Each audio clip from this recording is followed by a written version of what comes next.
You know, Kevin did have 10 rebounds. Durant stopped and genuinely said, "Thanks, Russell." You see, it runs deeper than Durant and Westbrook being the first teammates ever to drop 50 and 40 points in a regulation game. Two young dudes who just swept up the defending champs, they play large mainly because one of them had to learn his place. The fellas with Colleen Dominguez in the Sunday Conversation.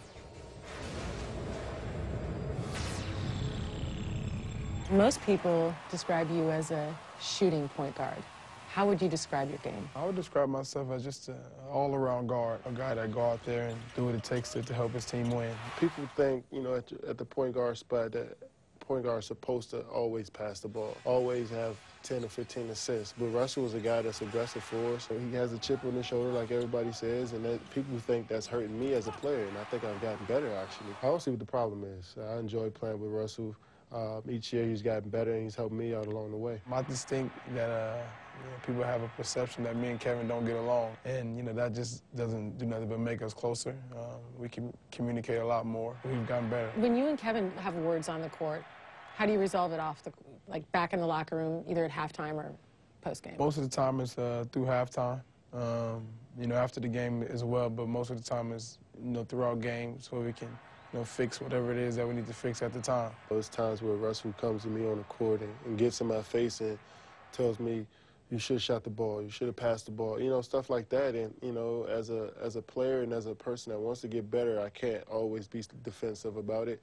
I got to be a guy that's willing to learn. I always hear people describe you as a player who seems to have a chip on his shoulder. That's just how I was brought up. Nothing was never really given to me, so I've been playing with a chip on my shoulder for a while, since I started playing basketball, and I think it's best for me. Definitely feel my game 9 times out of 10. You guys have a great dynamic. You have this cool, calm persona, and you're right. He's doing the 3, he's doing that. Do you think it balances each other out? When he hits a 3, he puts it in the pocket and does all that. When I hit a 3, I just point up and, you know, we're quiet. And, you know, if one play you look at me, one play you look at us, it's 2 different types of deals. And, you know, he brings it every day and I bring it every day, and we make each other better. We make our teammates better. And we're only going to grow to become better players. We're young right now. We're just trying to push each other to our limits, and, you know, hopefully one day we reach our goals.